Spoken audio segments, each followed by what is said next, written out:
Là, je pense que c'est bon. Bonjour. Je suis de plus en plus fluide dans mon arrivée. Je sais pas si vous avez remarqué. Comment ça va? Bien. Recoucou. Je suis un peu en retard encore une fois. En fait, à 58, je me dis bon, c'est bon, tu peux commencer à lancer le truc. Sauf qu'en fait, je calcule jamais le fait que il y a des trucs à remplir avant pour Twitch en fait. Donc à chaque fois, bah, en fait, je suis en retard. Une vraie pro, pas encore. Hein. Je suis loin d'être pro. Ça va, ça va, ça va. Je suis courbaturée de partout parce que j'ai fait du sport ce matin et je dois m'étendre un petit peu, mais voilà quoi. J'ai travaillé les bras. Bah, matin, ça va être folklore. Mais ça va bien. Je vais me faire une petite sieste quand même cet après-midi, après, je pense, après, devant le Z-Event quand même. Mais ça va. Et du coup, moi, j'attends que d'autres personnes arrivent, comme ça, s'il y a d'autres personnes qui viennent. Merci beaucoup, merci beaucoup. Je reprends tout doucement la voix de la sagesse et la voix du sport, sans pression. On verra bien ce que ça donnera. On verra. Ce micro m'énerve, il est trop gros. Mais bon, je vais en avoir un rose. Ouais, en gros, là je vais voir, mais pour ce live-là, au final, c'est ce que je disais en stories juste avant, mais je comptais aussi parler des petits trucs et parler aussi des séries que j'ai pu voir dernièrement, notamment une, etc. Et, et en fait, pour le moment, j'ai pas. Je vais pas le faire cette semaine en fait, je vais le faire la semaine prochaine. Ça sera mieux. Comme ça, on fera un live dédié à tout ça. J'ai mis plein de trucs de côté sur Twitter et comme ça fera vraiment un live dédié pour ça parce que là, au final, sinon ce live-là va être trop long. Parce qu'au final, j'ai combien? J'ai 6 livres. 6 livres dont je voudrais parler. Bon, notamment un que j'ai commencé et un que j'ai abandonné, mais comme ça, on pourra en parler. Donc, on fera ça la semaine pro, soit samedi soir, soit vendredi soir, soit samedi soir. Je sais pas encore, je le mettrai sur Insta, comme d'hab, de toute façon. Comme ça, il y aura un live au moins la semaine prochaine. Et la semaine d'après, il n'y en aura pas. Par contre, c'est la semaine du 23, la semaine d'après. Ouais, c'est ça. Et je serai à Lyon. Enfin, le vendredi, en tout cas, je reviens du vendredi. Et le week-end, je pense que je sais pas ce que je vais faire, mais je vais pas faire grand-chose. Et le week-end d'après, par contre, on fera le live sortie livresque du mois d'octobre. Ça va très vite, quand même, les mois. Avec Charlène. Voilà. Et comme ça sera fait. Hello, Cupinours. Ton pseudo me fait penser à ce que j'ai sur mon t-shirt. Mais c'est pas un mélange de bisounours et de Cuphead ou un truc du genre, ton pseudo? Ça me fait penser à ça. Et donc voilà, le petit programme. Je l'annonce au début alors qu'il n'y a pas beaucoup de monde encore qui sont arrivés. C'est un bisounours. Ah, ok. Je t'avoue que je me souviens plus des noms des bisounours. C'est honteux. Alors que j'ai pas mal de vêtements avec des bisounours dessus. Ouais, j'adore. En tout cas, j'adore. Hello Monia. Le rose avec un cœur. Ah bah oui, c'est le boss en fait. C'est pas lui le boss des bisounours? C'était hier, j'ai mis à mes petites filleules les bisounours. Et en fait, on a remarqué qu'il y avait des nouveaux bisounours en 3D. Et, euh, et c'était moche. Donc du coup, on a trouvé les anciens sur YouTube. Et là, c'était mieux. Non, c'est Lyon, je crois. Ah ouais? On va regarder. Je vais regarder ça tout de suite. En tout cas, moi, je valide. Ah non, c'est celui avec les cœurs, c'est le rose. C'est le rose. Il est trop choupi. Ouais, en fait, c'était un de mes rêves d'avoir. Enfin, un de mes rêves. Enfin, vous avez peut-être remarqué, je suis une personne qui est très matérialiste et qui ne le cache pas. Enfin, j'adore toutes les conneries comme ça. Tout ça se voit, je pense, assez régulièrement. Et je rêve de m'acheter une vraie peluche bisounours, une vraie belle peluche bisounours, de la garder. J'ai gardé quelques peluches, mais celle-ci, je l'ai jamais eue. Moi, j'avais des Popples. Ah oui, ils sont trop beaux. Ah ouais. Enfin bref, faut que j'arrête parce que sinon je vais m'acheter une peluche. Hello Mocha. Je coupe ton pseudo parce que le reste Mocator. C'est toute mon enfance les anciens. Bah en fait moi j'ai pas vu ça. J'en ai vu quelques-uns mais ça remonte en fait et j'ai jamais vraiment bien regardé donc ma belle-sœur avait celle du bisounours rose justement, je lui piquais tout le temps. Bah ouais, tu m'étonnes, tu m'étonnes. Franchement, je comprends parce qu'elles sont trop jolies. Non, puis même ça fait, tu sais, ça fait vraiment, pas de souci, mec. Ça fait vraiment en fait jouer vintage en fait. Et moi j'aime bien ça. J'aime bien les vieux trucs. C'est un peu, alors je sais pas si vous avez connu, mais je vais partager. Après, on commencera peut-être l'update aussi. Hein. Mais si ça passe là, ouais. Il y avait à l'époque, je vais essayer de voir si je peux partager. C'est les chenilles en peluche. Et je sais même pas. Je sais même pas en fait comment ça s'appelait. Je crois que c'était vraiment à l'époque. Et en fait, j'en avais quelques-unes. Non, je crois que j'en ai encore deux. Mais avec, elles avaient un petit logo peu chenille au bout là. Et le petit troll avec les cheveux de couleur. Ah ouais, moi aussi j'en ai encore un vintage là. Il est où? Il est juste derrière. Je l'ai dans ma bibliothèque. J'ai un vieux et j'ai fait la collection des trolls du dessin animé là, de DreamWorks. Je vais partager mon écran, vous allez voir. Mais hello Ania, pardon. Hello Marion. Bienvenue, bienvenue. On parle de peluches là, on parle même pas de livres pour l'instant. C'est les peluches chenilles et que j'ai trouvé trop belles parce qu'elles faisaient des arcs-en-ciel et tout. Et c'est une vieille marque, mais je trouve plus le nom. Et elles étaient trop jolies. Un peu ce truc là, c'est des jouets rétro. Euh, Enfin, en tout cas, moi, voilà, ça me rappelle ça, les bisounours, les vieilles peluches rétro comme ça. Et ça me rappelle les vieilles chenilles. Il y avait un genre de logo. Ah, j'avais celle-là. Bah, je l'ai encore, je crois. Ça, avec ce petit logo-là. Et oui, j'avais la violette aussi avec les chaussettes, toutes les couleurs. Oh, ça y est, je repars en... Ah oui, je l'avais celle-là. Sur mon coffre à jouer. Bon, bref, on va arrêter, hein. Mais c'est trop beau. Enfin, moi, j'adore. Moi, j'ai eu ça quand j'étais plus petite. En fait, ma mère avait eu en cadeau de la part de mon papa pour ses fiançailles, celle-ci. Elle est trop jolie. Et je l'ai gardée. Et en fait, ma mère, après, m'avait offerte, du coup, celle-ci, en violette. Elle est trop belle. J'aimais bien cette peluche. Je crois que je l'ai encore, mais il faut que je vérifie. Mais ça a vieilli, quoi. C'est vieux, hein. C'est du vintage, quoi. Nostalgie quand tu nous tiens. Mais c'est tellement ça. Tu les as encore, toi, Ania? Punaise, t'as de la chance. Moi, je crois que j'ai encore la rose, mais celle-ci, je pense que je l'ai plus. Après, ça prend la poussière et tout. Mais c'est vrai que j'ai des peluches que j'ai gardées. Comme j'ai gardé un Popples. Un vrai Popples, là, le vieux. Et ça, je l'ai gardé. Il est en face. Comment ça s'écrit déjà, Popples? Ils en ont fait des nouveaux, je crois. En plus, Popples, je sais même plus comment ça s'écrit. Ouais, ils en ont fait des nouveaux. Moi, c'est un vieux de la vieille. C'est trop mignon, ça. Enfin bref, on va arrêter de parler de peluche parce que bon.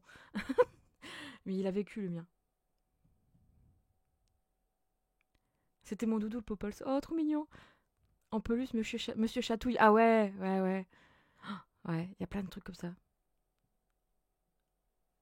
Bref, bon, en tout cas, hein, on va quand même parler bouquins parce qu'on est là pour ça.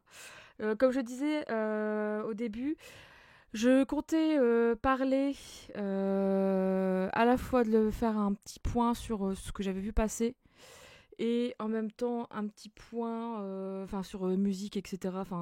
Manga, tous les petits trucs que je mets d'habitude de côté sur Twitter, si vous avez l'habitude de venir sur le live. Et en fait, plus l'update, mais en fait, je me suis dit, je vais faire que l'update, comme ça, la semaine pro, on fera le... Comment dire?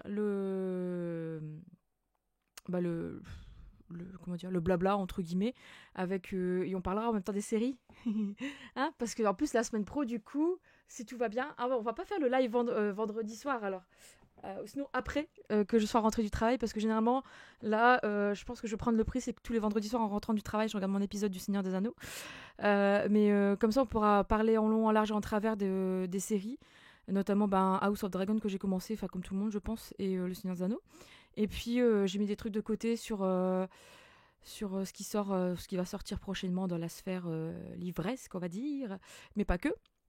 Pas que, il y a aussi des films d'animation et tout. Enfin, bref, ça a été le feu là cette semaine. Je sais pas si vous avez remarqué, mais il y a eu des choses pas mal qui sont passées. Donc, du coup, on en reparlera. On en reparlera.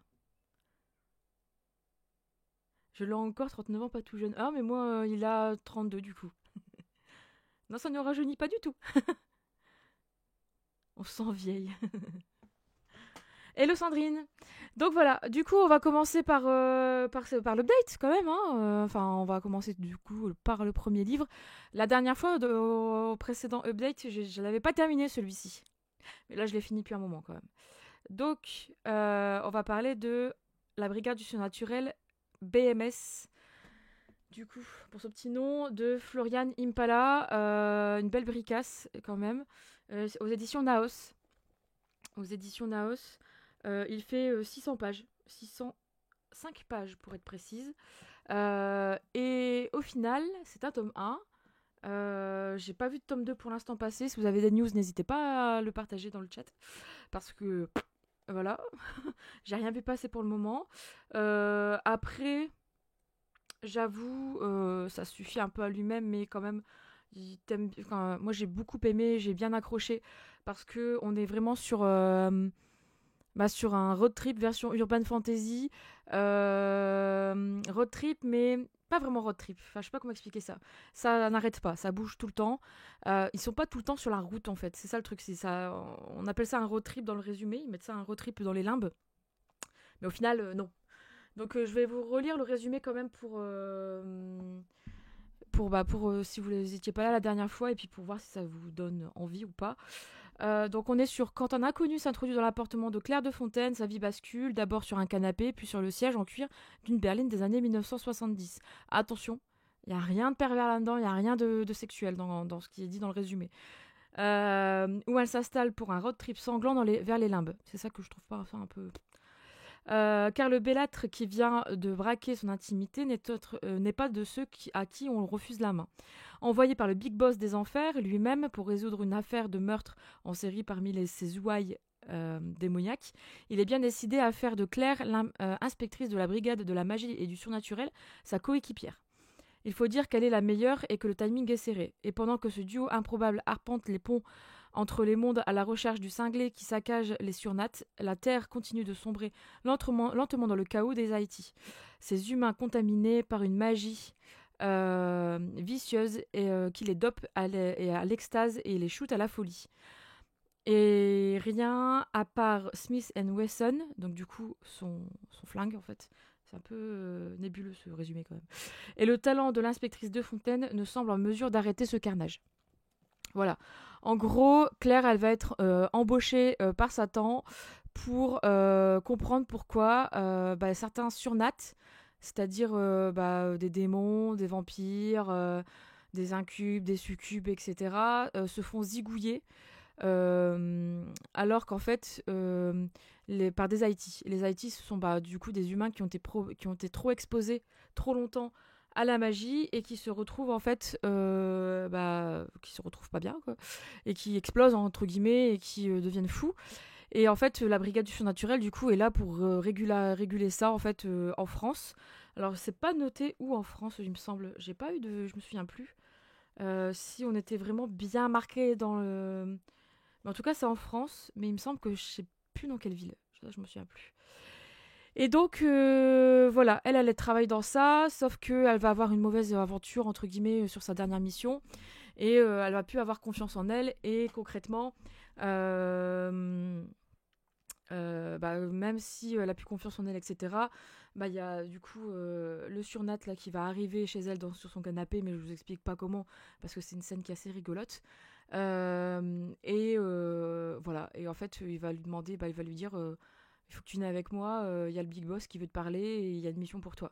Et en gros, c'est Satan qui va lui demander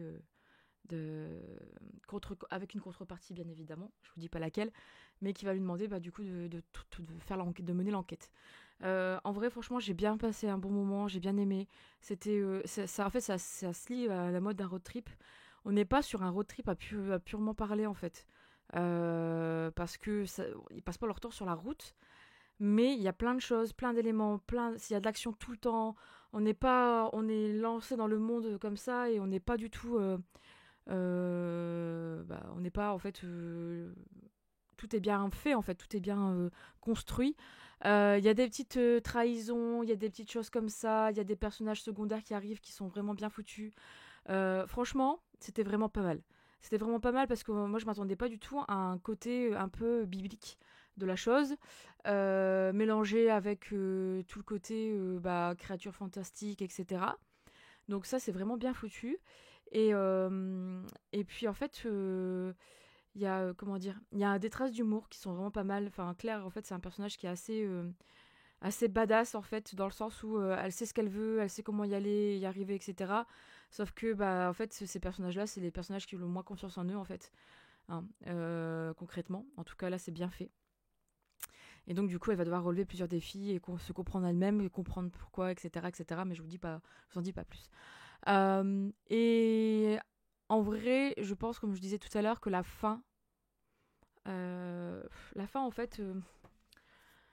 Je me dis que j'aimerais bien, en fait, l'univers est vraiment bien, est bien complet et bien foutu. Donc je me dis qu'il y a vraiment quelque chose à pousser. Et il y a vraiment quelque chose à continuer, en fait. Donc c'est vraiment pas mal. Et c'est chez Naos, mais c'est pas... pour moi, c'est un peu plus que du jeunesse, c'est du jeune adulte. À la limite entre le jeune adulte et le new adulte. Vraiment, parce qu'il n'y a pas de scène explicite, mais il y a quand même des choses un peu pas olé olé non plus, mais il y a des petites choses en fait. Hein, ils vont pas avec le dos de la cuillère pour parler de certains termes, etc. Donc c'est vraiment pas pour les ados, enfin jeunes ados quoi. Hello Ulcia, tu me donnes envie de le sortir de ma palle. Bah franchement, essaye. Hein. Il se lit très vite. Franchement, c'est 600 pages, mais ça se lit très vite. C'est très bien écrit. J'ai vraiment bien aimé la plume de Florian Impala, franchement. Parce qu'il y a pas... Il y a du détail. Peut-être parfois, bah, vu que je ne sais même plus dans quelle ville on est, peut-être pas assez. Mais il y a pas mal de dialogues. C'est assez rigolo. En fait, c'est vivant.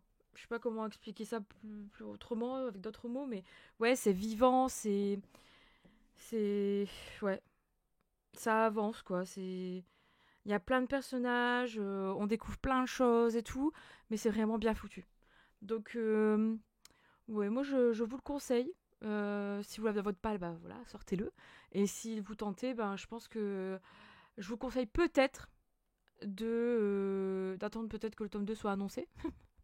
Parce que là, en fait, moi j'aurais bien vu une suite. Hein. D'où le fait que quand même. Et en fait, il y a un truc qui me fait penser à une suite, quoi. Il y a des choses qui sont rigolotes, il y a des passages en fait qui sont rigolos et tout. Enfin, bref, voilà. J'ai passé un bon moment. Franchement, je m'y attendais pas forcément. J'avais vu, il me tentait pas mal quand je l'avais acheté, de par le fait que bah on avait là un petit message au dos où c'était noté entre un Kill Bill et un Buffy et un American Gods passé à la bombe fluo de la romance. Bon, il y a pas énormément de romance. En fait, c'est pas une romance parce qu'on est sur un personnage qui est un incube. Donc forcément tu vas avoir un peu des illusions, beaucoup, non plutôt des allusions beaucoup quand même au cul parce que forcément t'es avec un incube donc voilà. Mais ouais. Donc il dit ce tome 1 de la Brigade du surnaturel assaisonne tous les clichés du genre pour en tirer un cocktail de première main, une traque mythologique des ébatorides, des high kicks plus convaincants que ceux de Bruce Lee et un art de la punchline qui pimente l'urban fantasy de cette enquête démoniaque. Bon, il est un peu survendu ce truc-là, mais franchement, c'est un peu dans le même genre. C'est un peu ça. Je suis pas d'accord pour le côté Eba Tauride. Ah non, c'est Eba, ça va, c'est pas débat. Ah non, c'est des ébats. Si, c'est bon. C'est le dimanche, désolé. Ouais, je suis pas vraiment d'accord pour ça parce que s'ils appellent ça des ébats taurides, alors là, taurides, pardon, il faut pas qu'ils lisent de la new romance. Hein. Mais bon, voilà. En tout cas, pour celui-ci, je sais pas si d'autres personnes l'ont dans leur palle ou si vous avez prévu de le lire ou si vous n'avez pas prévu de le lire, mais peut-être de l'acheter. N'hésitez pas à le dire dans le chat, moi ça m'intéresse. Et si vous l'avez lu, ben voilà, pareil. Donnez votre avis aussi, qu'on échange. Je vais le mettre sur le côté. Hop. Non, je vais pas le mettre là. Bon, je suis en train de ranger un peu. J'ai pas trop de place. Ensuite, les deux suivants, enfin un suivant, on va en reparler. Il y a personne qui l'a lu. Je suis déçue. Je vais boire un coup en attendant.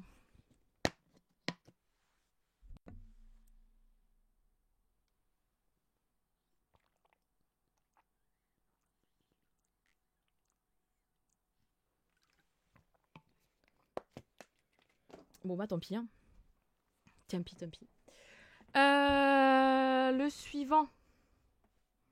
Le suivant, c'est un tome 2. Non, tu ne connaissais pas, ok. Bon, bah, au pire, hein, on ne sait jamais. Si tu as envie de le lire, y a de quoi faire. Le suivant, c'est un tome 2. J'ai enfin lu ce tome 2.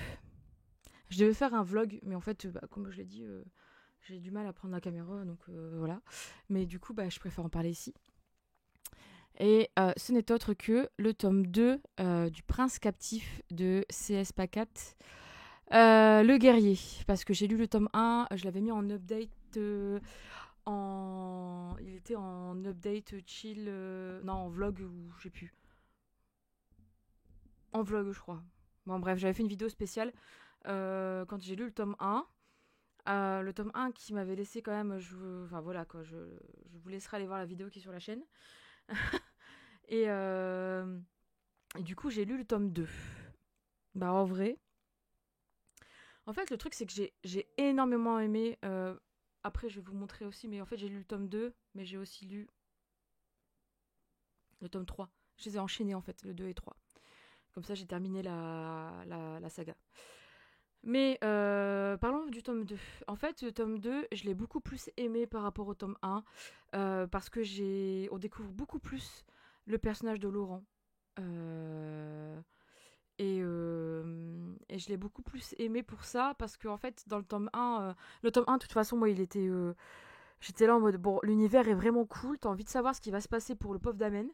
Mais concrètement, en fait, je cautionnais pas du tout plein de choses, en fait.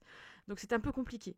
Mais elle arrive à te créer en fait une certaine curiosité, parce que t'as un univers qui est intéressant, avec des complots, avec plein de choses comme ça qui font que t'es curieuse en fait, et t'as envie de continuer. Le tome 2, c'est mon préféré de cette saga. Alors moi, cette saga me va pas du tout. Je comprends, Sandrine, parce que c'est... En fait, quand il y a encore une fois, ils ont pas mis beaucoup de trigger warning en plus au début du tome. Enfin, je crois qu'il y a pas grand chose. Mais le tome 1, il est. Enfin, il y a quand même des scènes assez complexes, quoi. Tu vois, ouais, ils ont rien mis. Enfin, moi, je trouve ça un peu abusé. En vrai, je trouve ça un peu abusé, parce qu'il y a quand même de la pédophilie, de l'inceste, pas de l'inceste, du viol, de l'esclavagisme. Et il y a, devant le livre, il y a rien. Enfin. Il n'y a pas de attention publique avertie. En plus, c'est chez Big Bang. Non, Brajlon. Pourquoi derrière c'est marqué Big Bang? Ah non. Non, c'est chez Brajlon. Mais ça, je suis un peu mitigée sur ça, parce que franchement, quand tu lis le tome 1, tu t'attends pas à ça, vraiment. Et en plus, attendez, on va lire le résumé quand même, parce que si vous l'avez... Normalement, vous avez dû le voir passer 15 millions de fois. Mais le résumé, c'est: il devait être roi, il est devenu un esclave. Damen est un héros pour son peuple et le légitime héritier du trône d'Achélios. Mais lorsque son demi-frère s'empare du pouvoir, Damen est capturé, dépouillé de son identité et offert comme esclave de plaisir au prince du royaume ennemi. Beau manipulateur et létal, son nouveau maître, le prince Laurent, incarne ce qui se fait de pire à la cour de Vert. Mais dans la toile mortelle de la politique vérétienne, les apparences sont trompeuses. Et lorsque Damen se retrouve pris dans un jeu de pouvoir pour le trône, il doit s'allier à Laurent afin de survivre, etc., etc. En vrai, en fait, même le résumé, il dit pas la perversité du peuple de Vert par rapport à leurs esclaves de plaisir. La perversité qui s'en dégage quand même du tome 1. Et donc, du coup, par contre, moi, comme je disais dans le tome 1, j'ai beaucoup aimé en fait le développement de l'univers. Et en fait, le tome 2 a répondu complètement à mes attentes sur cette partie-là, parce que on voyage. En vrai, on voyage. Il y a beaucoup de... comment dire, de complots, de retournements de situation, etc. Franchement, il n'y a pas beaucoup de choses qui se passent en tant que telles, en fait. C'est quand même assez lent, mais en fait, le fil rouge principal de l'histoire te maintient en haleine en fait tout le long, dans le sens où tu veux savoir comment ça va se passer entre les deux Gugus, et comment en fait ils vont en venir à sauver entre guillemets Akelios, à lui à récupérer son trône, et comment Laurent aussi va devoir se dépatouiller avec toute l'intrigue politique dégueulasse qu'il y a à Vert, tu vois, vu qu'il est le prince héritier quand même, et qu'il y a un roi, pas consort, c'est un régent. Et donc du coup voilà, en fait ça c'était le tome 2, c'était beaucoup plus sur ça, et j'ai beaucoup plus aimé en fait ce tome 2 par rapport à ça. Il y a moins de comment dire, de cochonneries entre guillemets là, de ce qui se passe dans le tome 1. Je pense que c'est le tome 1, le début il est fait exprès, je sais pas, pour choquer ou j'en sais rien, à outrance. Par contre il y a un truc qui m'a dérangé, et ça on en reparlera dans le tome 3, quand je parle du tome 3, mais certes on voit le personnage de Laurent évoluer, j'ai beaucoup aimé le personnage, mais il y a toujours un petit truc dans le fond qui me fait prendre un pas en arrière, faire un pas en arrière en fait. Parce que, vu ce qu'il fait, etc., enfin, j'en dis pas plus, mais vu ce qui se passe, notamment au début du tome 1, et ses réactions, etc., j'ai du mal, enfin, à un moment, il y a des moments où je me disais, mais Damien, il y a un syndrome de Stockholm, c'est pas possible, quoi. Enfin, si, c'est possible, c'est juste ça, en fait, au final. C'est un me tente beaucoup, mais comme on en parle tellement, j'ai peur d'être déçue. En vrai, Cupidon, je pense qu'il faut que tu la lises sans vraiment avoir d'attente. Un peu comme ce que j'ai fait, parce que moi, je voulais absolument savoir pourquoi la hype autour de ce livre et de cette histoire. J'ai compris une partie de la hype. Par contre, il y a une partie que moi, je cautionne pas forcément. Dans ma page, je vais pas tarder à sortir. Dans tous les cas, il sera lu avant la fin de l'année, c'est sûr. Ah bah écoute, tu nous donneras ton avis, Ulcia, du coup. Dans l'ensemble, je la trouve ut, ut. Ah, surcotée, ok. Bon, cette saga surcotée. En vrai, moi, je la trouve très bien. C'est juste enfin, s'il n'y avait pas eu ce tome 1, s'il n'y avait pas eu toutes les actions au début du tome 1, j'aurais kiffé à fond. J'aurais vraiment eu un coup de cœur, parce que je trouve que l'univers, le lieu, comment c'est développé, les intrigues à la cour, etc., c'est vraiment de la bonne fantaisie. Franchement, en vrai, c'est bien écrit, c'est fluide, etc. Mais pour moi, en fait, avec du recul maintenant, tu vois, et là en parlant, je me dis, bah, il y aurait peut-être pas forcément eu besoin de toute cette cochonnerie, quoi. Euh, je sais pas. J'aurais bien aimé savoir ce que l'auteur, pourquoi elle a fait ça, en fait. J'ai aussi craqué pour la saga complète avec ses nouvelles couches, je suis curieuse. Oui, bah, elles sont très jolies, hein. En vrai, elles sont très jolies. Elles sont très jolies. Enfin, franchement, moi, je préfère celle-ci. Oui, c'est quand même dur. Oui, oui. Tu verras, c'est très dur, si Christo, quand même. Surtout le tome 1. Surtout le tome 1. En vrai, ouais. Voilà. Et donc, du coup, voilà, ce tome 2, moi, j'ai bien aimé son déroulement, etc. Le peu de rapprochement qu'il y a, etc. Mais comme je disais, en fait, elle a fait un coup de maître quand même, cet auteur. Je trouve que il y a plein de choses complot. Je trouve que le personnage de Laurent, en fait, à la fois, tu peux beaucoup l'aimer, et ne pas aimer une certaine de ses facettes. Donc moi, je n'aime pas. Mais c'est vrai que quand tu prends du recul, tu peux dire ouais, c'est un peu trop facile quand même, hein. Ah bah non, en fait, il a fait ça parce qu'il est comme ça, le pauvre, nanana. Non, mais à un moment, en fait, il est adulte, ce garçon, enfin, ce personnage, donc voilà. Donc c'est vrai que ça laisse le cul entre deux chaises, quoi, tu vois. Ça laisse le cul entre deux chaises. Et mais au-delà de ça, en fait, l'univers est vraiment cool. Pourquoi j'ai enchaîné direct sur le tome 3? Parce qu'en fait, à la fin du tome 2, on a enfin un truc, mais qui est hyper intéressant. Et enfin, c'est enfin The Révélation, The truc de l'amour qui tue. Et j'ai trouvé ça trop bien. Et je me suis dit, punaise, je peux pas m'arrêter en fait à la fin du tome 2, c'est pas possible. Parce que ça va être le bordel, il faut que je sache. Et j'ai continué, et en fait, j'ai beaucoup aimé ce qui en a été fait. Mais après, encore une fois, ce livre, c'est de la manipulation de A à Z, du début jusqu'à la fin, en fait. Bah, du début jusqu'à, on va dire, 50 pages avant la fin, quoi. Et même pas 50 pages avant la fin. 25, 30 pages, même pas 20 pages. Mais c'est vraiment bien foutu quand même. Mais ouais, après, il faut.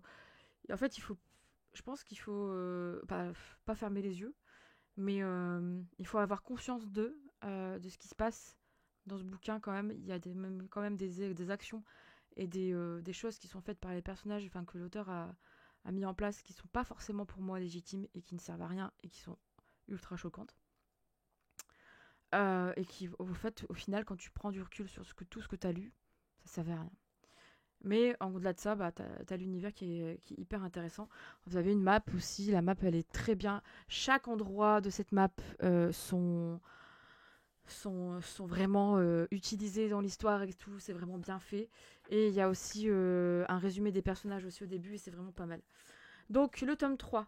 Le tome 3... En fait, le tome 3, pour moi, en fait, vu que je les ai enchaînés, c'est un peu la continuité du tome 2. Juste avec l'apothéose à la fin. En termes de manipulation, de manipulation, de complot, etc. C'est l'apothéose. En fait, il y a des moments où tu crois que tout est perdu, que ça va terminer en bain de sang, etc. Et au final, il y a des choses qui se passent, qui se disent et tout, et tout est... Il y a des retournements de situation de fou à la fin. Alors, le truc, c'est que heureusement qu'on a la nouvelle, là, le palais d'été. Parce que, en fait, s'il n'y avait pas eu cette nouvelle, la fin, je vous aurais dit, mais c'est de la merde. Clairement. La fin, je vous aurais dit, mais c'est vraiment de la merde, en fait.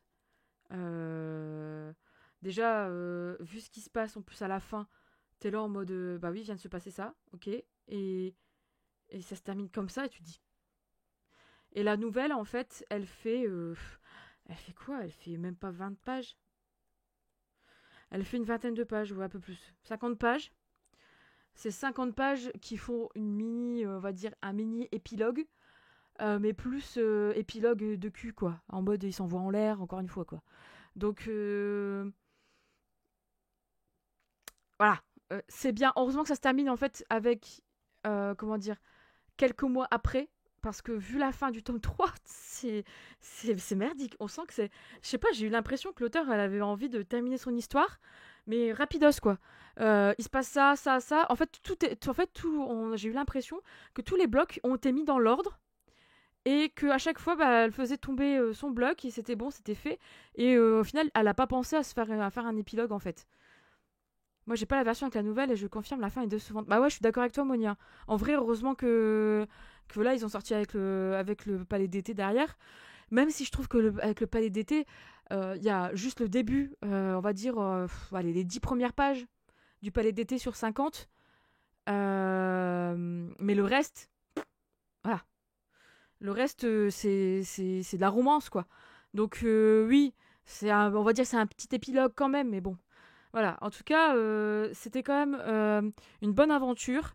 Mais pour moi, il y a un gros mais sur vraiment la thématique au début et sur beaucoup de choses au début qui sont un peu complexes, quoi, qui sont pas faciles à aborder, et enfin pas faciles à aborder, plutôt pas faciles à encaisser pour certains lecteurs, où en fait on n'est pas prévenu.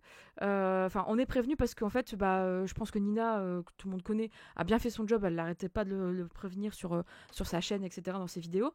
Mais en fait, la maison d'édition, rien à foutre, quoi. Donc voilà, en tout cas, il faut le savoir. Dark Crisis fait partie de la même saga. Alors non, je ne pense pas, si Christo. Il me semble pas du tout. Parce qu'en fait, Dark Crisis, on est vraiment sur un autre univers, on n'est pas du tout dans le même univers, etc. Par contre, je pense que l'univers qu'elle a développé là, dans Prince Captif, il y a vraiment encore plein de choses à faire. Il y a plein d'autres peuples, etc. Enfin, je trouve ça vraiment bien foutu. Donc, mais c'est vrai que là, en 3 tomes, c'est quand même bien complet. Hello Céline, mais Dark Crisis, non, c'est pas du tout une partie du même univers. En plus, il est plus chez Big Bang, donc normalement, là, on est plus sur du young adulte, on va dire.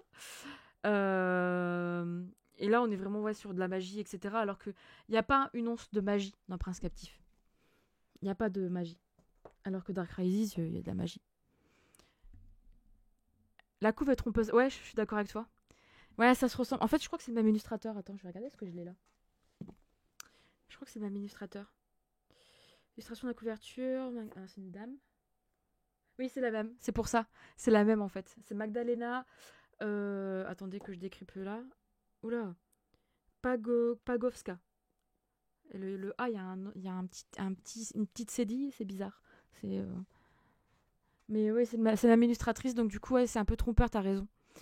T'as raison. Donc voilà pour la trilogie du Prince captif, enfin notamment les 2 derniers tomes que j'ai lus dernièrement. Franchement, pour l'univers, ok. Euh, pour l'évolution des personnages, ok, mais par contre, pour le reste, gros mais. Enfin, pour les actions de certains personnages, gros mais, quoi. C'est piquant parfois, mais des fois, c'est trop. En tout cas, c'est le tome 1. Il y a un peu moins dans le tome 2 et 3 quand même. Largement, moi même. Tout s'explique. Ouais, c'est ça. C'est ça. Donc voilà. Pour Prince Captif. La boucle est bouclée. Ça y est, c'est bon, c'est lu. C'est bon, c'est lu. Et puis, bah, je lirai prochainement Dark Rises. Hein. Je pense que comme tout le monde. Hein. Comme tout le monde. Mais en vrai, encore une fois, une dernière fois, si vous le sentez pas, si vous sentez pas dans tout ce qui est thématique esclavagisme, pédophilie et viol, ne lisez pas le tome 1 et ne commencez pas cette saga. Parce que il faut savoir passer au-dessus et c'est pas simple. Moi perso, si vous avez vu mon vlog quand je lisais le tome 1, il y a un moment j'étais sur le cul. Enfin, c'est qu'à de le dire quoi. J'étais vraiment sur le cul quand je lisais le tome 1, les premiers chapitres, j'étais là en mode c'est une blague en fait. Enfin, et il se passe des choses aussi autres vers le milieu du tome 1 où tu comprends, enfin non, tu comprends pas. Et en fait, c'est pour ça que je reste un peu sur ma défensive, un peu avec Laurent, avec le personnage de Laurent, que je trouve d'un côté très bien construit, mais d'un autre côté complètement ravagé, quoi.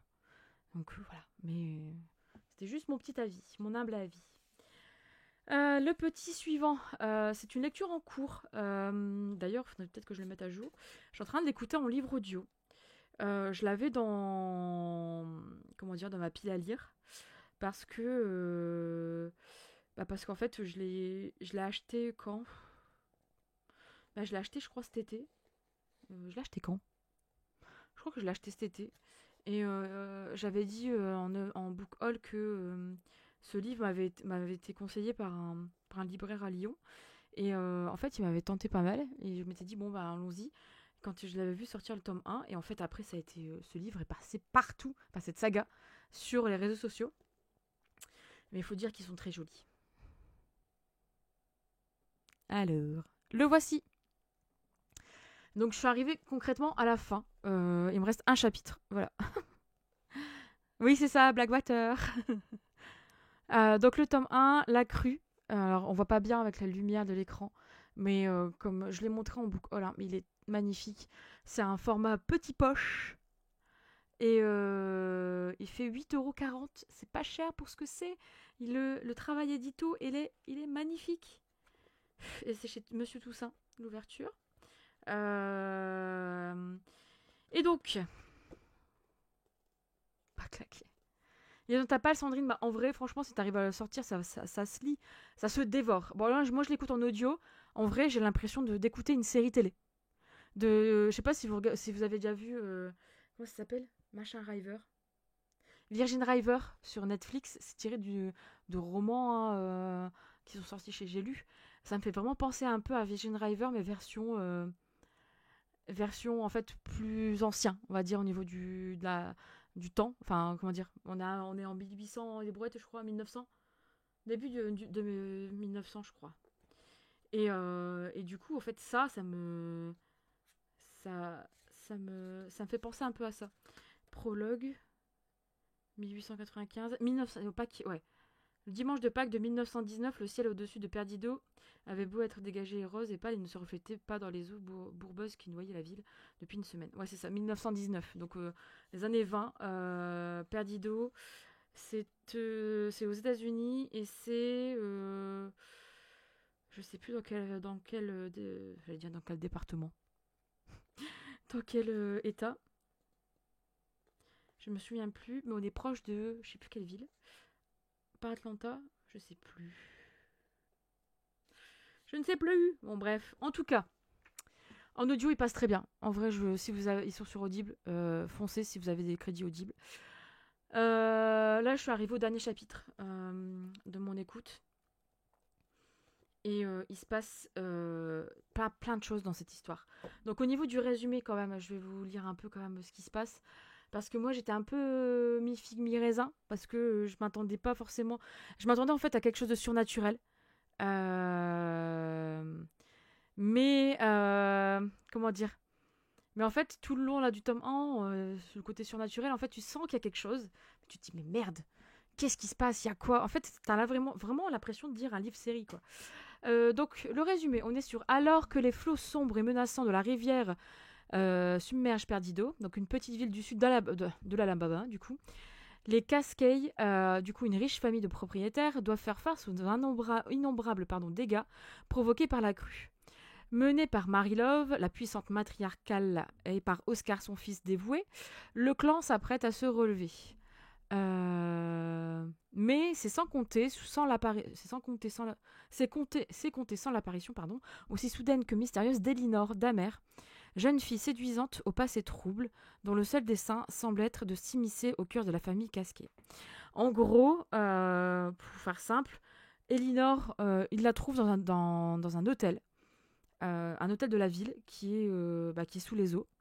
Elle est restée dans une chambre et en fait elle débarque comme ça et on n'en sait pas plus, ils savent pas et tout. Et en fait, elle va petit à petit, elle va s'habituer à la vie de Perdido, elle va s'habituer au casquet, à Mary Love qui est assez, voilà, c'est une vieille chiante. Du coup, on va suivre entre guillemets, en tout cas, l'histoire d'Elinor qui est venue là, soi-disant, parce qu'il y avait un poste d'enseignant. Et et puis bah voilà quoi, elle va s'incruster. Mais on sait toujours pas. Elinor, en fait, elle a un passé pas trouble, mais mystérieux. On sait pas d'où elle vient vraiment. Enfin, elle dit qu'elle vient de là, mais ça colle pas bien en fait avec ce qu'elle dit. Elle a pas de famille. C'est la seule qui arrive à passer certaines choses dans la rivière. Il se passe des choses bizarres en fait avec elle. Mais voilà, Mary Love ne peut pas la blairer. Sauf que ben voilà quoi, il va se passer d'autres choses. Je vous dis pas quoi parce que sinon je vais tout vous spoil. Mais c'est vraiment bien foutu. Ça fait vraiment penser en fait à une série télé un peu comme du Virgin River du coup, mais aussi ça fait un peu en mode Desperate Housewives mais version dans les années 20 quoi, avec des gens qui font des cancans, il se passe des drames dans certaines familles de la ville de Perdido, etc. Et où on est quand même dans une époque où il y a de l'esclavagisme aux États-Unis, etc. Donc il y a plein de petites choses comme ça, mais Elinor, en fait, on sent que c'est un personnage qui est à part. Et c'est vraiment bien foutu. Franchement, j'ai bien aimé ce tome 1 là pour l'instant. Il me reste un chapitre. Mais je sais qu'apparemment, là, c'est vers la fin du tome 1 où l'élément fantastique enfin rentre en jeu. Je suis curieuse parce que pour l'instant, j'ai passé un bon moment parce que c'est une histoire de vie un peu, voilà, simple, quoi. On est sur vraiment un petit mystère, mais pas plus, quoi. Mais j'ai pas la. Enfin, il me manque ma partie fantastique qui m'avait été vendue, quoi. Voilà. Euh... La fin du tome 2, j'étais un peu sceptique. Je me suis demandé s'il manquait pas des pages. Ah ouais? Ouais, mais tu vois, Moka, en fait, moi aussi, je trouve que. Je pense que c'est une impression qu'on a. Parce qu'ils sont très. Je sais pas si t'as remarqué, mais la fin des chapitres aussi, t'es vraiment sur des chapitres très marqués. En fait, c'est vraiment. Enfin, ce livre, si un jour. Enfin, cette saga je vais y arriver. Si cette saga est un jour adaptée en série télé, mais en vrai, ça va faire un carton. Parce que je trouve qu'il y a juste à reprendre chaque chapitre, ça te fait un épisode, quoi. Ça te fait un épisode de 45 minutes, je trouve. Donc, parce que là, il y a 12 chapitres dans le tome 1, je pense que dans les autres aussi. Ça te fait vraiment ouais, une saison, un tome. Et en fait, ça s'arrête ouais, assez abruptement, en fait. Je pense qu'on est vraiment sur quelque chose où il veut te donner du suspense et te dire, ben voilà, il se passe ça. T'as quand même des ellipses temporelles quand même à peu près à un moment. Mais c'est ouais, je sais pas, je trouve que c'est assez mystérieux en fait. T'as un côté mystérieux et ouais, tu te poses des questions et du coup tu veux lire la suite. Mais c'est exactement ça. Ouais, c'est ça. Et ouais, ils sont tous sortis les livres, ouais, c'est ça. L'auteur te donne des miettes en fait, c'est ça. Il te donne des petites miettes, mais c'est un peu vraiment comme une série. comme une série télé en fait, hein. Un peu comme un... Franchement, moi je le vois un peu en fait, au final, c'est pas du tout la même thématique, etc. Mais un peu comme un Desperate Housewives où t'as des petits meurtres entre les voisins, tu vois, c'est un peu ça je trouve. Celui-là ne me tentait pas du tout, mais avec ton avis, j'ai trop envie de l'acheter. Franchement, Cupidon, ça se lit très vite. Si ça se lit très vite. En vrai, c'est tout petit, ça se prend parfaitement dans un sac pour une fois. C'est des petits livres et ils sont trop beaux, ça coûte rien. Et, euh, et ouais, si t'aimes le côté un peu contemporain, entre guillemets, hein, on va dire tranche de vie, mais avec un petit mystère, je pense que ça peut te plaire. Ils sont pas chers, non, non, ils sont vraiment pas chers. Bah, franchement, quand j'ai vu le cul, non, j'ai vu le prix, j'étais sur le cul. Oh, je suis claquée. Ma sieste, je vais en avoir besoin, je crois. Ouais, ils sont à 8,40 € quoi. C'est rien, hein. Ils sont tellement jolis, il y a tellement de détails sur la couverture. Donc, je pense que je vais m'acheter le tome 2 là, prochainement. Vous allez peut-être le voir dans le prochain book haul.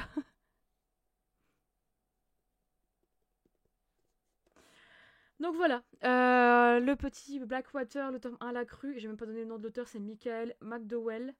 Et en vrai c'est une bonne surprise. C'est une bonne surprise. Alors, pour l'instant, il y a une hype énorme. Je suis curieuse de lire la suite pour voir comprendre aussi cette hype qui est assez énorme. Je pense que c'est parce que les livres sont beaux et qu'ils ont été mis en avant beaucoup. Et puis qu'en fait, au final, ils sont pas chers, que les gens...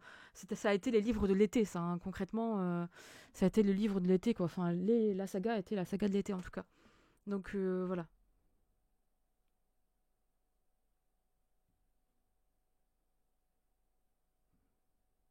Tu te sens possesse des fois. Ouais, c'est vrai. C'est vrai. En fait, t'es vraiment bien immergé dans l'histoire, dans le quotidien. Moi, c'est Marie Love qui me... Enfin, ce personnage-là, c'est le cliché, mais vraiment très très bien fait. Très très bien fait. Donc, du coup, celui-ci, je vais le terminer. Et puis, de toute façon, je pense que je ne vais pas vous en reparler au prochain update parce que, bon, vous avez un peu mon avis global. Peut-être que j'en parlerai un petit peu. Une vraie peau de vache, c'est là, mais tellement. Mais tellement. En fait, et puis Oscar, excusez-moi, mais il a pas de il a pas de coronesse, hein, excusez-moi, mais il y a des moments, des passages, en fait, en fait, ce que j'adore, moi, c'est la version audio que j'écoute, donc, mais je trouve que comment dire, la narratrice qui lit le livre, quand elle lit les dialogues d'Elinor, elle a comment dire, on sent qu'elle prend une prestance et qu'elle est en mode calme contenu. Qu'elle est vraiment en mode calme, zen, mais en fait, on sent que à l'intérieur, ça boue. Mais elle est vraiment, elle reste polie et il y a un petit côté manipulateur dans tout ça, j'en suis sûre, hein. Mais c'est vraiment bien fait, franchement, c'est vraiment bien fait. Donc, du coup, je pense que je vais le terminer. On en reparlera si j'en parlerai vite fait. C'est le petit truc fantasy là qui me. Il y a eu un truc là. Et je me suis dit, ah ouais, c'est bizarre quand même. On sait pas, etc. Enfin, c'est vraiment bien fait quand même. Oui, en fait, au final, oui, je suis d'accord avec toi, début livresque. Mais pour l'instant, en tout cas, dans le tome 1, elle commence, je trouve. Mais après, j'ai pas lu la suite. Mais en fait, ouais, ça manipule un peu. Mais on en reparlera. On en reparlera. Je pense que je vais avancer. Je vais en lire un par mois. Enfin, je vais essayer d'en écouter un par mois, pas plutôt. Et puis, on en reparlera. Le suivant, c'est un abandon. Et je sais pas, je pense que il y a certaines d'entre vous qui l'ont lu ici dans le chat. Et je vais en parler avec vous. Je vais en parler avec vous. Donc, juste après Prince Captif, franchement, j'ai eu du mal là, hein. La semaine dernière, je me suis lancée dans ça. Milieu de semaine dernière, et cette semaine, je n'y arrive pas. J'ai pas réussi à trouver Enfin, j'ai trouvé des moments pour lire, mais il me donnait pas envie. Enfin, c'est pas qu'il me donnait pas envie, c'est que j'ai essayé de le lire et j'ai lu 100 pages. Et en fait, les 100 premières pages, ça m'a saoulée, mais d'un point. Donc, c'est le 30 décétil de Adaline Grace chez De Saxus. Je trouve la couverture magnifique. Enfin, j'adore l'édition Relie, elle est très jolie. On est sur une map en couleur, voilà. Je vais vous lire le résumé s'il y a des personnes qui n'ont pas lu. En gros, on est dans un royaume troublé par les secrets et la trahison et où le danger rôde sur la mer. Une princesse va devoir se battre pour revendiquer son trône avant que tout ne soit perdu. C'est le grand jour pour la princesse Amora. Alors déjà, ça s'appelle Amora, ça me fait penser à la moutarde. Excusez-moi, mais quand j'ai lu son prénom, je me suis dit putain, ça me fait penser à la moutarde de Dijon, Amora, ça va pas, Fanny. Bref, petit aparté. Elle est fille unique de la famille Montara qui dirige, elle, le royaume de Visidia. Le royaume de Visidia qui se trouve. Qui est complet en fait. Ouais. Qui est tout ce royaume-là. Et en fait, la capitale est là. Et donc, du coup, elle va devoir asseoir sa position d'héritière du trône en effectuant une démonstration de sa magie devant son peuple, sachant que chaque île en fait de Visidia, en fait, chacun a ont une magie assez particulière. Par exemple, Amora, du coup, dans sa famille, c'est plus la magie de l'âme. De l'autre côté, c'est la magie du feu, des éléments, etc., dans d'autres peuples. Et donc, elle doit faire une démonstration de sa magie à son peuple, mais quand le rite de passage tourne en désastre, la jeune femme est forcée de fuir. Oui. Et donc, du coup, elle va alors faire la rencontre de Bastian, qui est lui un mystérieux pirate avec lequel elle va passer un marché. Et ensemble, ils vont parcourir les mers du royaume, pleines de merveilles et de dangers, avec pour objectif de stopper l'émergence d'une nouvelle magie destructrice.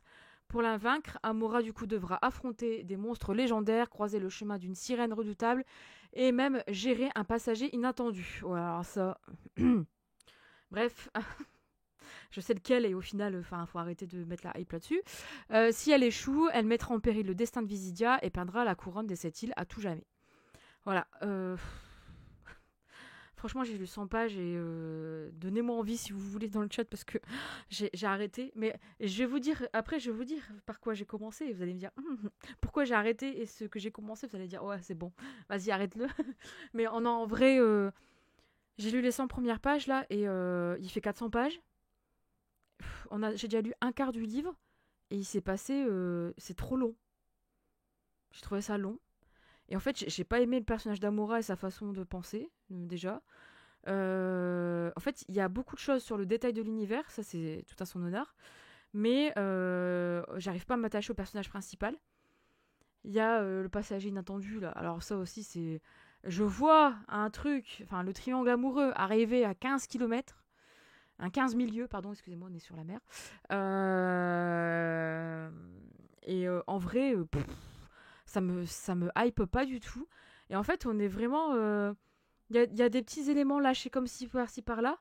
Et j'ai l'impression qu'il n'y a pas de... Comment dire? Il n'y a pas de liant. Je sais pas, ça me donne pas l'impression qu'il y a du liant. C'est... Je sais pas, c'est mon avis, hein, mais... Après, dites-moi, hein, peut-être qu'il n'y a pas de triangle amoureux, par exemple. Peut-être que je me fais une idée, mais je sais pas, ça pue. Dans le tome de cette île, un peu déçu par la fin, par contre. Ok... Il n'y a pas un tome 2 de prévu pour celui-là. Si, il est prévu. Il sort le mois prochain, je crois. Il sort le mois prochain. Et pareil, en fait, je crois que Charlène, elle l'a lu. Elle m'avait dit il n'y avait pas forcément besoin d'avoir un tome 2, en fait. Donc ça, c'est pareil. Ça me broute quand ça fait ça. Du coup, tu n'as pas préco le tome 2. Non, du tout, Sandrine. Jamais, moi. Ça non. Du tout. Du coup, je l'ai pas préco. De toute façon, je savais celui-là, il va pas être en rupture rapidement en relié. Il y en a certains qui sont en rupture rapidement, mais des trucs comme ça, non, je trouve. Abandonne, pas de perte de temps. Je suis d'accord avec toi, Moka. En vrai, je me casse plus la tête maintenant, mais c'est vrai que, bon. Perso de Saxus, les livres ne m'attirent pas, sauf Crescent City et le sang et la cendre. En fait, si Christo, je suis un peu d'accord avec toi.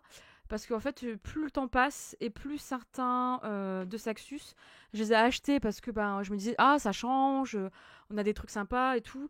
Mais c'était pas forcément des livres que j'avais vu passer ou vraiment une grosse hype en VO. Et celui-ci, par exemple, je l'avais vu passer en VO, mais c'était pas. Voilà. Et en fait, je me rends compte qu'il y en a certains, ils sont pas ouf. Bon, après, c'est peut-être moi qui... C'est juste que ça colle pas avec moi aussi. Genre, La Cité de Laiton, moi, ça n'a pas collé avec moi. Ça colle pas avec moi. Donc, à voir, hein, mais j'ai pas envie de me forcer parce que, en fait, je l'ai subi, là, le début. J'étais là en mode, mais... En plus, il y a des erreurs de trad. Parce que il est sorti, ce livre, après quand il y a eu les soucis de trad, etc. Enfin, quand il y a eu les... Comment dire les gens qui se sont plaints, etc. Et en vrai, les soucis de trad, là, ça me flingue. Franchement, ça me flingue. J'ai pris que le tome 2, je n'ai pas encore lu le tome 1, du coup, je crois que je vais vite le commencer avant de dépenser mon argent pour rien. Oui, Ulcia, je te le conseille. Ouais, ouais. Après, peut-être que ça va te plaire, mais moi, je trouve ça un peu trop. En fait, je trouve ça un peu trop jeunesse et un peu trop facile. Voilà, je sais pas si c'est mon point de vue. Après, j'ai lu que 100 pages, hein, voilà quoi, mais. Oui, ouais, je suis d'accord avec toi, Début Livresque. Moi, la première, le fait d'avoir des exclus comme ça, qui ne traduisaient pas, je suis d'accord avec toi. Bah, tu vois, les premiers livres, c'est quoi le premier? C'était Priori de l'Oranger. Je l'ai pas acheté en hardback parce que, bah, à l'époque, j'étais un peu réticente, vu le prix. Et au final, bah, maintenant, je le regrette un peu, mais je l'ai encore dans ma pile à lire. Il est là. Je l'ai là. Je l'ai pas encore lu. Mais après, les deuxièmes, les autres, là, Le Royaume assassiné et La saison des tempêtes, je crois. Non, c'est quoi?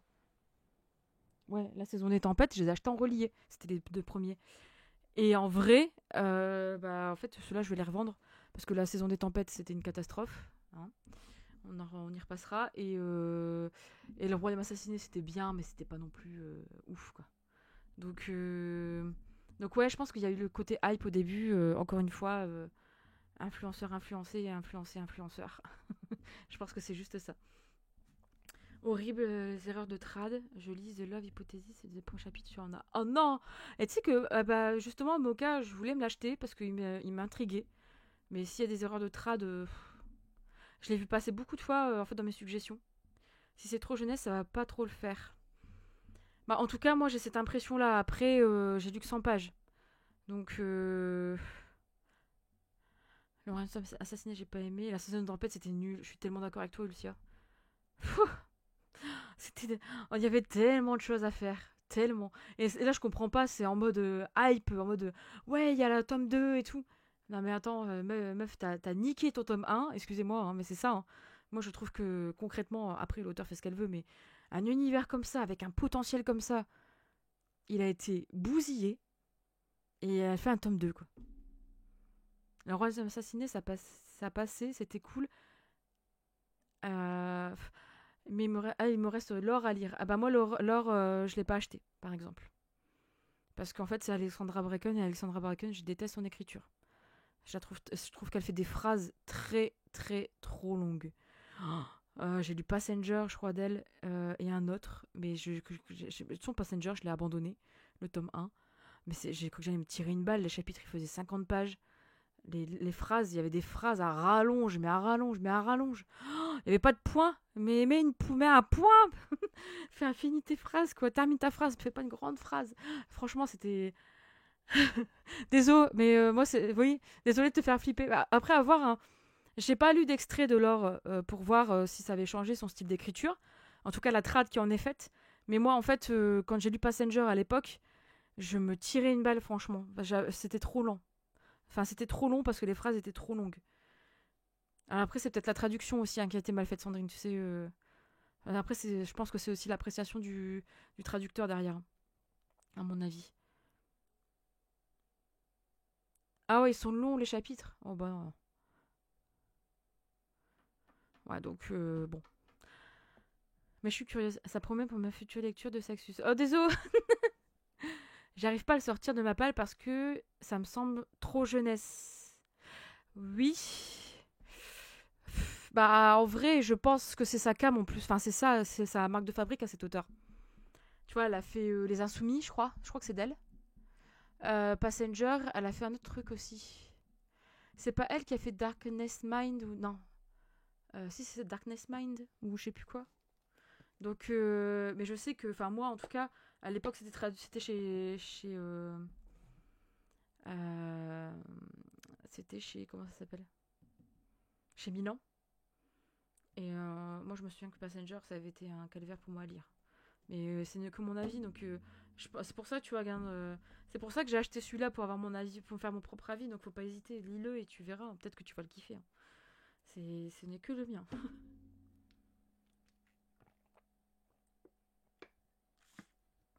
On va boire un petit coup quand même. Ouais, non, Darkest Mind.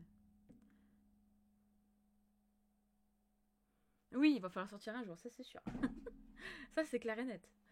C'est clair et net. Donc, voilà. Voilà, page 100. Je vais le foutre dans ma pile. Je sais pas ce que je vais en faire. Parce que j'ai plein de Sactus là à virer. Et j'ai pas envie de mettre à jour mon Vinted parce que j'ai pas de carton. Et j'ai pas de temps pour gérer ça. Donc j'ai des piles de livres là devant moi, mais c'est une cata. Donc je n'insiste pas. T'as raison, début livresque. Mais, du coup, je pense qu'il y a des personnes qui l'ont lu ici dans le chat, celui-ci. Le petit dernier que j'ai commencé là, tout frais, tout beau.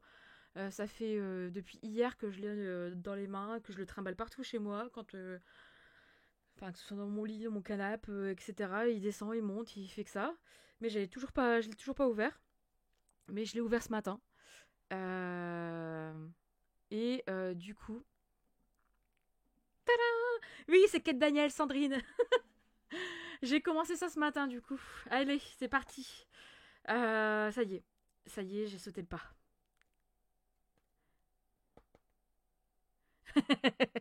Tout le monde...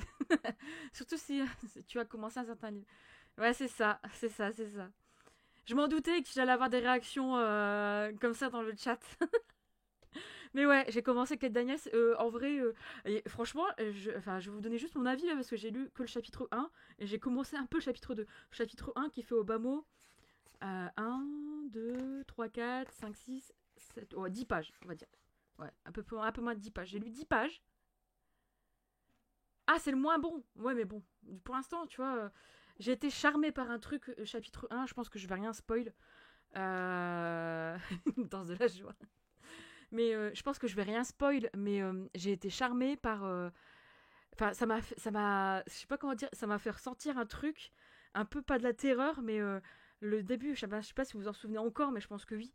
Elle parle avec un vamp, comme elle dit, un vampire là, chez elle. Et en fait, comment c'est écrit quand il arrive, un peu comme Spider-Man en haut de son plafond, et qui se met dans le coin de la pièce. En vrai, j'ai eu l'image de The Grudge. Je sais pas si vous avez vu ce film japonais d'horreur. C'est un peu un genre de comme The Ring, où il y a la bestiole qui arrive comme ça. Ça m'a fait penser à ça, et franchement, ça m'a fait un peu pas vriller, mais je me suis dit oh putain, il va se passer un truc dégueu. Oh putain, ça, en fait, ça m'a fait un peu ouais, un sursaut d'horreur, on va dire. Oui, c'est ça, c'est ça.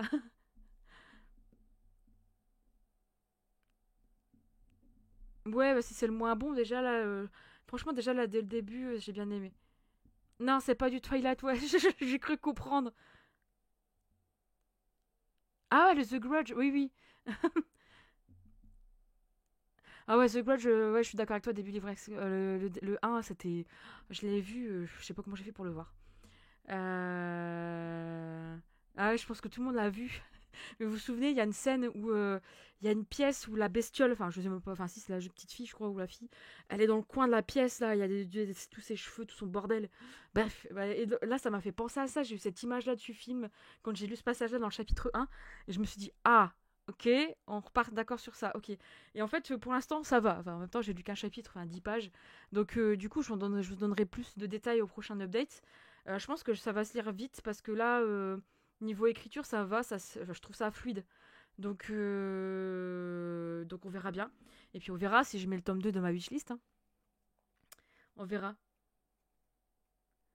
On verra. Mais en tout cas, le seul truc là, il se passe un truc au début. Enfin, l'élément du coup, je pense qu'il va tout déclencher. Il arrive quand même très vite en 10 pages, j'ai déjà l'info quoi. Donc à voir. Mais ça a l'air pas mal, franchement ça va, ça commence bien. C'est pas comme le 30 des Sept-Îles où le début, c'est commence comment déjà le début. Que je me souvienne parce que ça m'a... En plus il y a plein de trucs. Ouais, ça m'a fait vraiment penser à un Disney. Mais le 9 tomes, c'est plutôt dans ta wishlist. Ouais, mais non, pas tout de suite, je vais d'abord voir si ça me plaît. Parce que j'ai beaucoup de livres à acheter. Hein. Tu vois, regarde déjà là, je dois acheter la suite de Blackwater. J'ai des suites encore à acheter aussi. Donc voilà, franchement, ça y est. Ça y est. Kate Daniels, c'est parti. L'aventure commence. l'aventure commence. Mais ça m'a l'air intriguant. Ça m'a l'air intriguant, donc... Mais vu que tout le monde en parle en bien et en mode c'est énorme, etc., ça peut être que bien, donc j'espère que vous ne me l'avez pas vendu, survendu. Mais donc voilà, pour cette update, je pense que j'ai fait le tour. Je suis curieuse d'avoir ton avis sur ce tome 1. Tu l'as lu toi, Cupinours? Alors la saga est terminée, il me semble que oui, hein, c'est les addicts. Oui, oui, c'est ça, c'est terminé. Confirmé pour moi, parce que moi je débarque dans le monde magique de Kate Daniels. Ça fait tellement... franchement, en vrai, je pense que ça doit faire au moins 10 ans, même plus que je dois lire ce tome 1. Pourquoi Parce que... Moi non, mais j'attends ton avis parce que c'est pas... Ok, d'accord. Parce que au moins 10 ans, parce qu'en fait, j'ai acheté le tome 2, 3, 4 de chez Milady.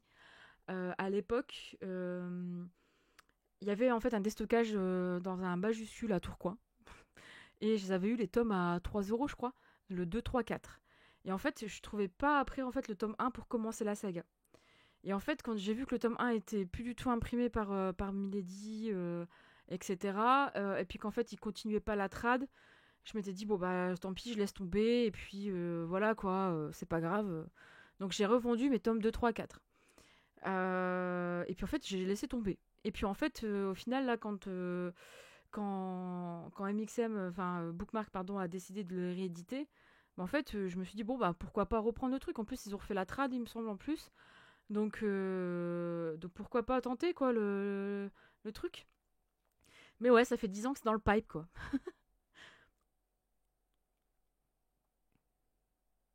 Ouais, il y a des spin-offs, j'ai vu, ouais. Il y a il y a 10 tomes là.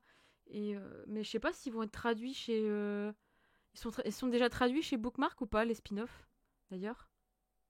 Ah oui, et il y a aussi du coup un tome... j'ai vu qu'il y a la série... il y a le tome 10. Enfin, il faut lire un tome entre les deux.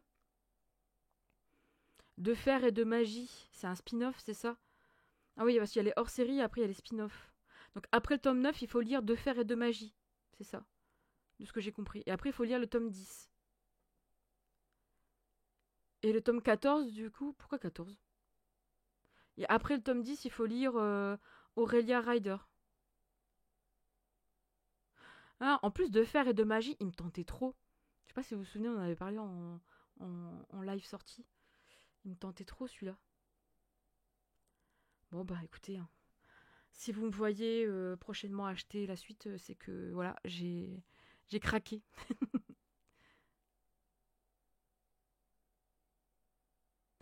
Attends, des bons avis sur la saga sortie, j'ai lu aussi des mêmes auteurs. Oui, c'est Dynasty. C'est des gros tomes là. Ouais, ça me tente aussi. Impossible de se laisser chaque tome monte en puissance. De se lasser, pardon.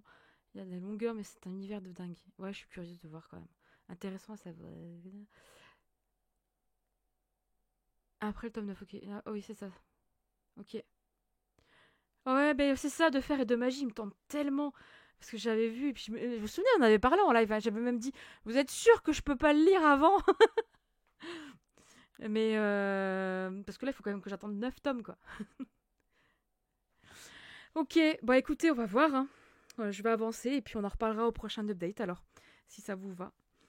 Et puis, du coup, comme je disais au début, le prochain live, on se le fait la semaine pro, je vous tiendrai au courant, comme d'hab, sur Insta.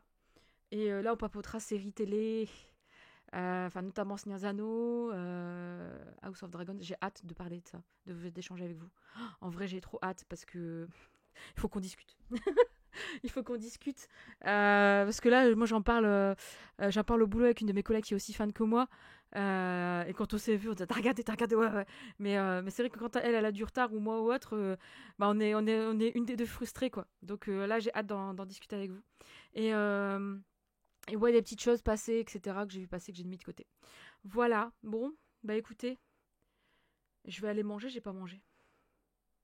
J'ai pas encore mangé ce midi. Donc ça sera mon déjeuner-dîner. Bref, du coup, bah, je vous souhaite un bon dimanche. Merci d'être passé. Et puis on se dit à la semaine pro, du coup. Et puis merci encore pour tous ces échanges et tout, c'est trop cool. Et puis entre-temps, n'hésitez pas à voir sur Insta quand est-ce que je mettrai le prochain live. Et puis si vous avez lu des livres dont j'ai parlé là, n'hésitez pas à m'envoyer un petit message, ça m'intéresse quand même d'avoir des retours. Sinon on en reparlera en live la prochaine fois. Du coup, des bisous et puis à la semaine pro. Ciao!